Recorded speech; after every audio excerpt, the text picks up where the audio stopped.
25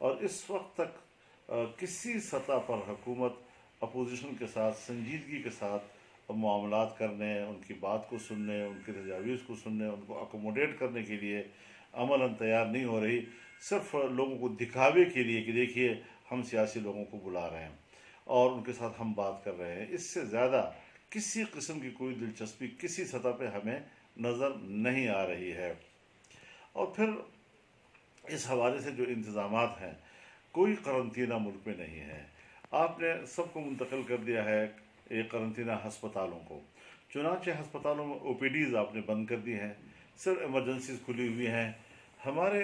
ایک بڑے محترم جج صاحب، وہ اپنے مریض کو ہسپتال لے جانے کے لیے، تو وہاں کوئی او پی ڈی نہیں ہے، کوئی ڈاکٹر ہی نہیں ہے، کوئی متبادل نظام ہی نہیں ہے، اور ان کو ہم نے قرنطینہ قرار دیتے ہوئے ان کو عوامی وبا سے متاثر لوگ جو ہیں ان کے لیے ایک مرکز کے طور پر ہم نے بنایا ہے۔ تو یہ ساری چیزیں جو ہیں یہ ان لوگوں کی غیر سنجیدگی کی علامت ہیں، اور میرے خیال میں جو یونائٹڈ نیشن کا conference of trade and developments کا ادارہ ہے ان کا، انہوں نے پوری دنیا میں افریقی ممالک، ارجنٹینا اور اس کے ساتھ پاکستان کی بھی نشاندہی کی ہے کہ اس کی معیشت جو ہے وہ بالکل زبونحالی کی طرف جا رہی ہے، اور کسی قسم کی وہاں پر جو صورتحال ہے اس سے نمٹنے کے لیے حکومت کے پاس صلاحیت اور استعداد موجود نہیں ہے، نہ کوئی ایسے اقدامات موجود ہیں۔ تو ایسی صورتحال میں ہم انتہائی تشویش کا شکار ہے کہ اس ملک میں ہو کیا رہا ہے، اور اپنی کمزوریوں کو چھپانے کے لیے نت نئی چیزیں اٹھائی جا رہی ہیں اور اس پر پھر میڈیا کو مصروف کیا جا رہا ہے۔ تو یہ ساری وہ چیزیں ہیں کہ جس کی بنیاد پر میں بڑے وضاحت کے ساتھ کہہ سکتا ہوں کہ سیاست سے بالا تر ہو کر اگر میں سوچوں تو اس وقت تک مجھے یہ نظر آ رہا ہے کہ ہمارے حکمرانوں کے ایوان ہائے اقتدار میں کچھ اقتدار کی چپقلش شروع ہو چکی ہے، اور تمام تر ان کی نظریں آج اس اپنے داخلی چپقلش پہ مرکوز ہیں، اور ان کو کوئی پرواہ نہیں ہے کہ ملک میں کیا ہو رہا ہے، عوام کس مشکل سے دوچار ہیں، اور کس طرح عوام اس ساری صورتحال سے عہدہ برا ہو رہا ہے۔ مولانا یہ فرمائیں کہ حکومت اپوزیشن کی تجاویز ماننے کے لیے تیار نہیں ہے، اسپیکر اپنے طور پر جو کوشش کر رہے ہیں، اپوزیشن جماعتیں، آپ کی شہباز شریف کے ساتھ بھی کچھ دن پہلے اس پر مشاورت ہوئی تھی کہ جانا چاہیے یا نہیں جانا چاہیے، آپ کو جو ہم سمجھ رہے ہیں یا آپ بھی سمجھ رہے ہیں کہ حکومت اپوزیشن کی تجاویز ماننے کے لیے تیار نہیں ہے، اسپیکر چاہے بھیجیں بھی صحیح، تو جب حکومت اہمیت نہیں دے گی تو ایسی پارلیمانی کمیٹی میں اپوزیشن کے جانے کا کوئی فائدہ ہے قوم کو؟ دیکھیے، میرے نزدیک تو کوئی فائدہ نہیں ہے، اور میں نے اپنے اس نقطہ نظر سے اپوزیشن کی قیادت کو بھی آگاہ کیا ہے، لیکن شاید سب کی ایک سوچ ہے کہ یہاں ہمیں ذرا معمول کی سیاست سے ہٹ کر اپنے رویوں کا اظہار کرنا ہوگا، اور اسی بنیاد پر نہ چاہتے ہوئے بھی اور اس بات کا پورا ادراک رکھتے ہوئے بھی کہ حکومت اس قسم کی پوری اہلیت سے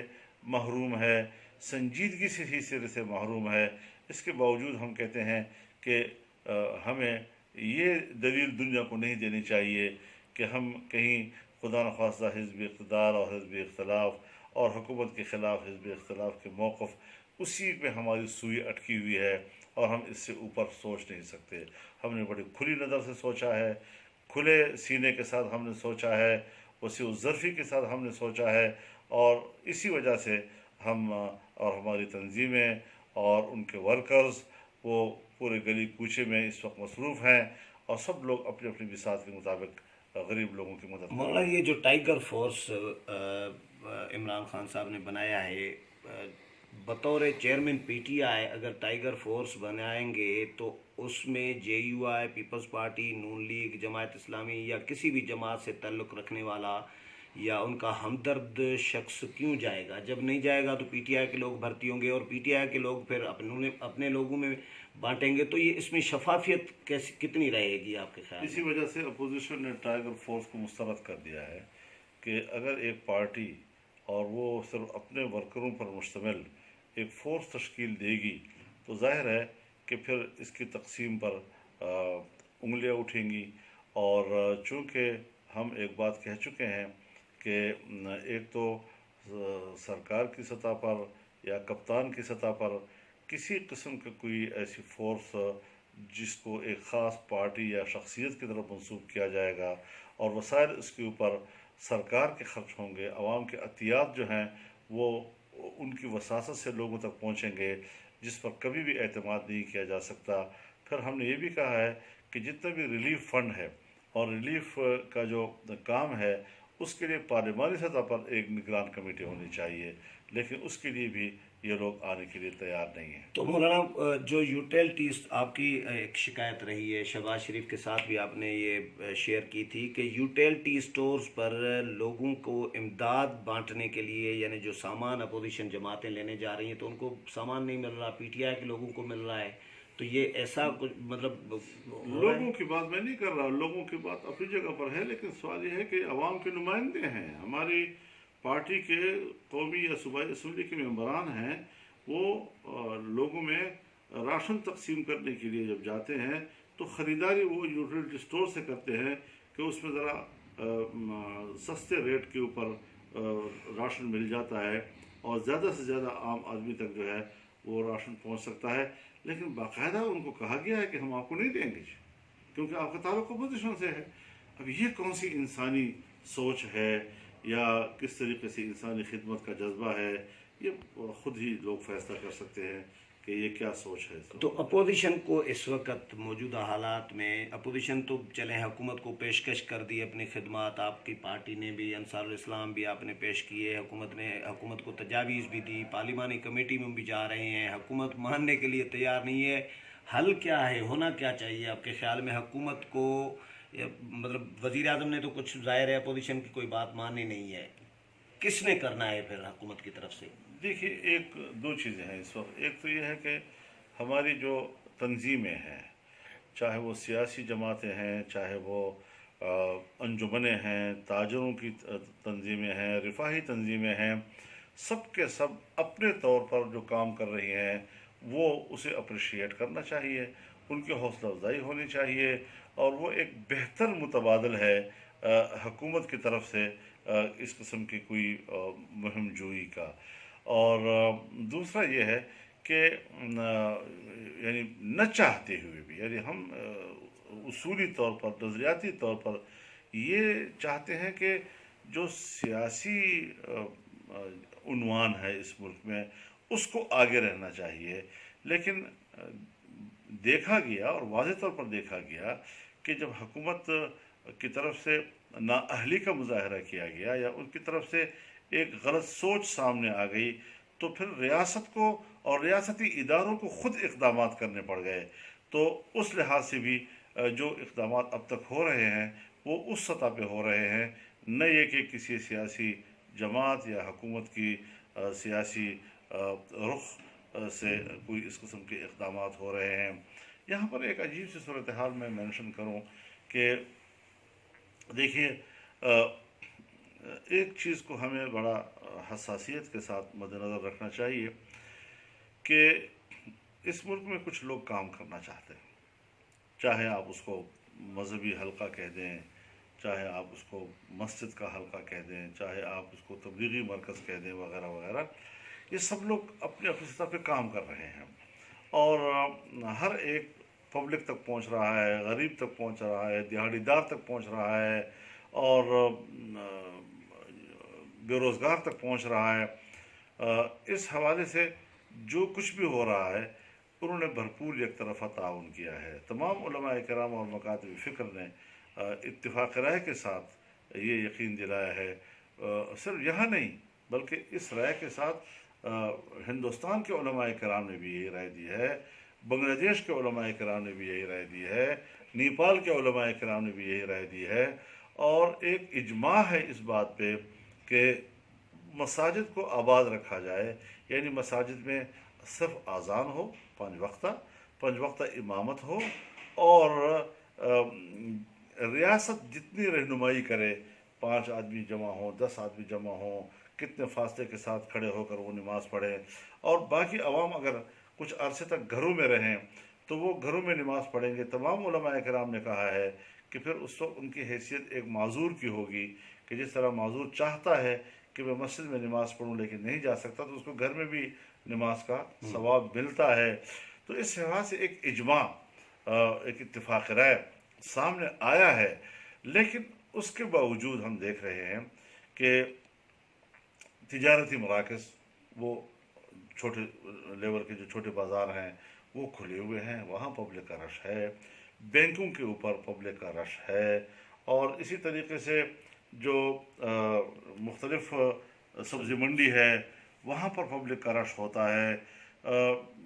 میڈیا آفیسز ہیں ان کے ہاں بڑا ایک رش ہوتا ہے۔ اتنے زیادہ مراکز اس وقت پاکستان کے اندر ہیں جہاں پبلک اکٹھی ہوتی ہے، اور وہاں ایک دوسرے سے مرض کے منتقل ہونے کے احتمالات موجود ہوتے ہیں، ان پر تو کسی قسم کا کوئی ہاتھ نہیں ڈالا جا رہا، وہاں تو نہیں پہنچا جا رہا، بس بڑے بڑے دروازے روکے ہوئے ہیں۔ دیہات سے کوئی آ رہا ہے شہر میں ضرورت کے لیے تو نہیں آ سکتا، شہر والا باہر نہیں جا سکتا، لیکن شہر کے اندر بھی ایسی جگہ کہ جہاں پر سارا دن لوگوں کا ایک جمگٹا ہوتا ہے، اس پر خاموشی ہے، اور صرف مسجد جو ہے ان کے نظر میں ہے، تو مسجد والے تعاون کر رہے ہیں، اور از خود، یعنی یہ بھی نہیں کہ کسی کے دباؤ کے اوپر، ایک رائے آئی، ڈاکٹرز کی، اطباء کی، ماہرین کی رائے آئی، ریاستوں نے ان کی رائے کو قبول کیا، انہوں نے پبلک مقامات میں لوگوں کے اجتماع کو کہا کہ وہ مناسب نہیں ہے اس مرض کی وجہ سے، تو سب نے کہا کہ لبیک، ٹھیک، کوئی مزاحمت نہیں ہے، کوئی جھگڑا نہیں ہے اس کے اوپر۔ مختلف لوگوں کے اپنی اپنی آراء آتی رہتی ہوں گی، آراء کو چھوڑیے، عمل درآمد کے لیے جو اتھینٹک قسم کے لوگ ہیں، مانے ہوئے لوگ ہوتے ہیں، وہ جو مکاتب فکر کی نمائندگی کرتے ہیں، ایک مذہبی حلقے کی نمائندگی کرتے ہیں، وہ سب اس بات پر متفق ہیں کہ نہیں، اس مرض کا مقابلہ کرنے کے لیے ہمیں وہ تمام احتیاطی تدابیر لینی چاہیے جس کو ہماری دنیا کی ماہرین طب جو ہیں وہ مشورہ دے رہے ہیں۔ تو ایسی صورتحال میں ہم تو تعاون کر رہے ہیں، لیکن جہاں جہاں پر پبلک کو روکنے کا عمل جو ریاست کی ذمہ داری ہے، مسجد میں بھی روکنے کی ذمہ داری ریاست کی ہے، امام صاحب کی نہیں ہے، مولوی صاحب کی نہیں ہے، لیکن سبزی منڈیوں میں، چھوٹے بازاروں میں، بینکوں میں، میڈیا ہاؤسز میں، جہاں جہاں پر رش ہے وہاں پر بھی نظر ہونی چاہیے، اور صرف مسجد پر اپنا دباؤ رکھ کر دنیا کو یہ دکھانا کہ ہم تو پبلک اجتماعات کو روک رہے ہیں، یہ شاید اس کے لیے کافی نہ ہو۔ مولانا، ریاست کی ذمہ داری اس پورے ملک میں کسی بھی شہر میں نہیں ہوا، صوبے اپنے طور پر کام کر رہے ہیں، وفاق کے کام کچھ بھی نظر نہیں آ رہا۔ چیف جسٹس آف پاکستان نے پرسوں کہا ہے ریمارکس میں کہ وفاقی حکومت میٹنگ کھیل رہی ہے، کوئی کام نہیں کر رہی۔ فافن نے یہ کہا ہے، جو free and fair election network ایک ادارہ ہے، کہ وزیر اعظم کی غیر سنجیدگی کی وجہ سے اپوزیشن اور حکومت کا ایک پیج پر نہیں آ رہی، قومی پالیسی نہیں بن رہی۔ تو وفاقی حکومت پر دباؤ آخر کون ڈالے گا؟ اپوزیشن کو وہ ماننے کے لیے تیار نہیں ہے۔ دیکھیے، میں نے پہلے بھی عرض کیا کہ یونائٹڈ نیشن کا جو CTAD ادارہ ہے اس نے بھی پاکستان کو مینشن کیا ہے، فافن نے بھی واضح طور پر کہا ہے کہ حکومت کی غیر سنجیدگی کی وجہ سے یکجہتی نہیں آ رہی ہے۔ یہ ساری چیزیں موجود ہیں اپنی جگہ پر، اور یہ ایک حقیقت ہے۔ اس کے باوجود میں نہیں سمجھتا کہ اس طرح کے غیر سنجیدہ حکمرانوں کے اس روش کی کہیں کہیں میں دیکھتا ہوں کچھ تعریف بھی لوگ کر رہے ہوتے ہیں، اس کو بڑی بہادری بھی دکھا رہے ہوتے ہیں۔ جی دیکھیے، ایک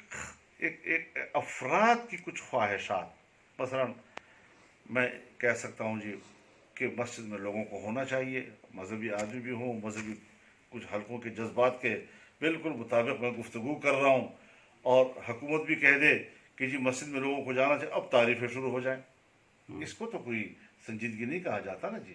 رائے تو ہر ایک چیز پہ آ سکتی ہے، لیکن اجماعی رائے جہاں پر قائم ہو جاتی ہے اس کا ہمیں احترام کرنا چاہیے، اور کچھ وقت تکلیفوں میں گزرتا ہے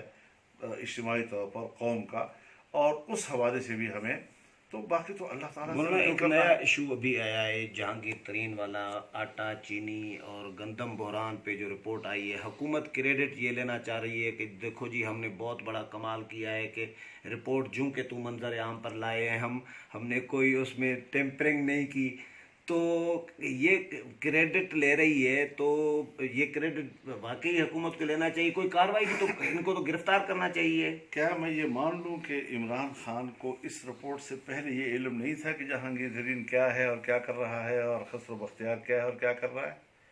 یعنی اس رپورٹ کے اندر جن لوگوں کو مینشن کیا گیا ہے، اگر اس رپورٹ ہی کو بیچ سے نکالا جائے تو کیا حکمران اپنے کچن کیبنٹ کو اور اپنے ماحول سے اتنا اندھیرا ہے اس کے اوپر کہ اس کو صرف ایک سہارا داخلی جھگڑوں کو نمٹانے کے لیے اس قسم کی رپورٹیں منگوا کر اور پھر اس کو پریشرائز کرنا، اگر واقعی ایسی بات ہے تو پھر فارن فنڈنگ کیس کیوں روکا ہوا ہے؟ پھر بی آر ٹی کیوں روکا ہوا ہے؟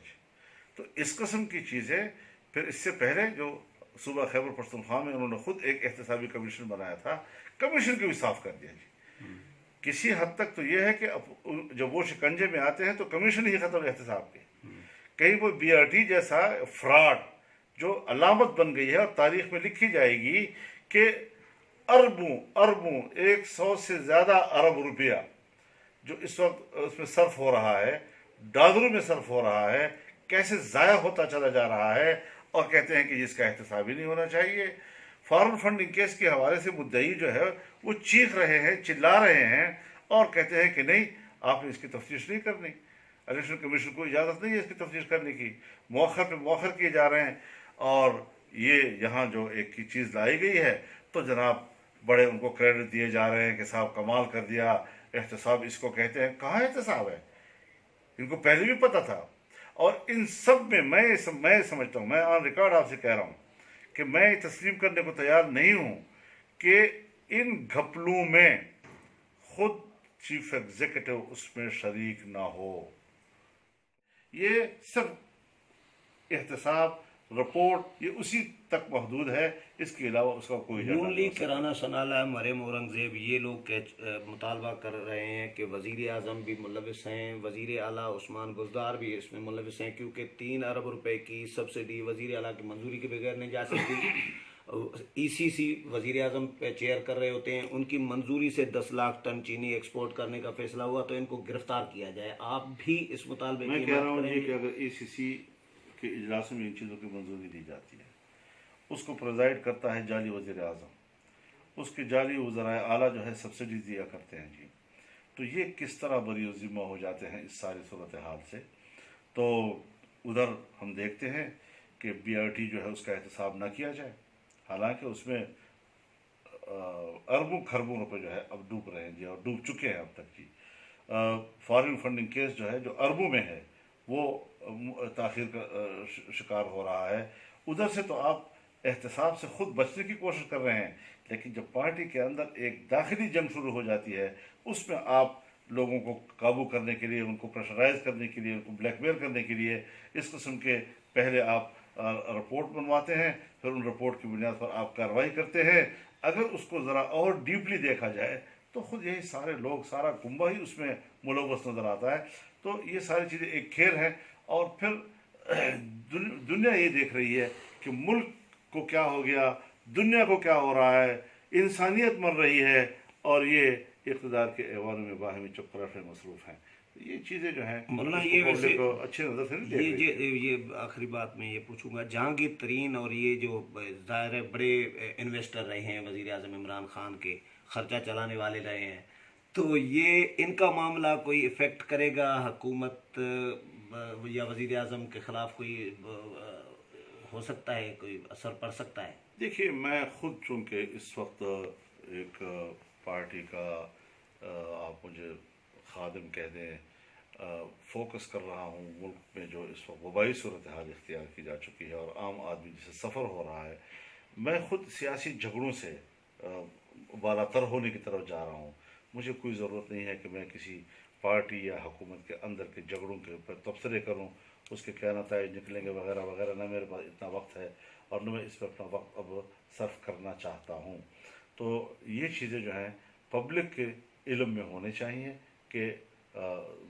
دنیا کیا کر رہی ہے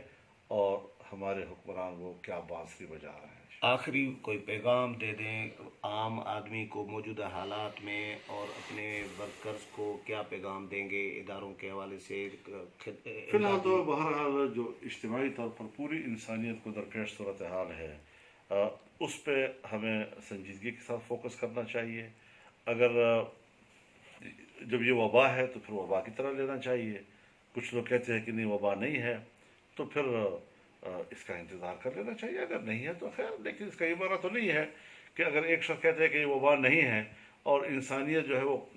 مر رہی ہے اور روزانہ جو ہے اسی کی پاداش میں مر رہی ہے انسانیت، تو پھر ہمیں ایسی چیزوں میں محتاط رہنا چاہیے۔ جو احتیاط کا پہلو ہے وہ ہمیں لینا چاہیے۔ مدارس بند ہیں، تعلیمی سلسلہ بند ہیں، امتحانات ملتوی ہیں، تبلیغی جماعت کے تمام جو جماعتیں ہیں جہاں ہیں وہاں رکی ہوئی ہیں، ان کے جوڑ رک گئے، ان کے اجتماعات رک گئے ہیں، سب لوگ تعاون کر رہے ہیں اور کہیں پر کسی قسم کی کوئی مزاحمت موجود نہیں ہے۔ تو اس کو اپریشیٹ کرنا چاہیے اور اس کو قدر و احترام کی نظر سے دیکھنا چاہیے، نہ کہ اپنی ناکامیوں اور غیر سنجیدہ روش پر پردہ ڈالنے کے لیے آپ صرف مذہبی حلقوں کو زیر بحث لاتے رہیں، وہاں پر آپ ان کو ذمہ دار ٹھہراتے رہیں اور ان کو ہائی لائٹ کرتے رہیں۔ یہ انصاف کا تقاضا بالکل نہیں ہے۔ اور کوئی متبادل کہ پبلک اگر گھروں میں ہے، کاروبار نہیں کر سکتی، مزدوری نہیں کر سکتی، تو ان کے لیے متبادل کیا ہونا چاہیے؟ مریض گھروں میں ہیں، اسپتال آپ نے ان کے لیے بند کر دیے ہیں، ان کا متبادل کیا ہونا چاہیے؟ ان ساری چیزوں کو ہمیں سوچنا چاہیے۔ بہت شکریہ مولانا صاحب۔ ویورز، مولانا فضل الرحمان صاحب کی باتیں آپ نے سنی، امید ہے کہ پروگرام پسند آیا ہوگا۔ اگلے پروگرام میں پھر ملاقات ہوگی، تب تک اجازت چاہتا ہوں، اللہ حافظ۔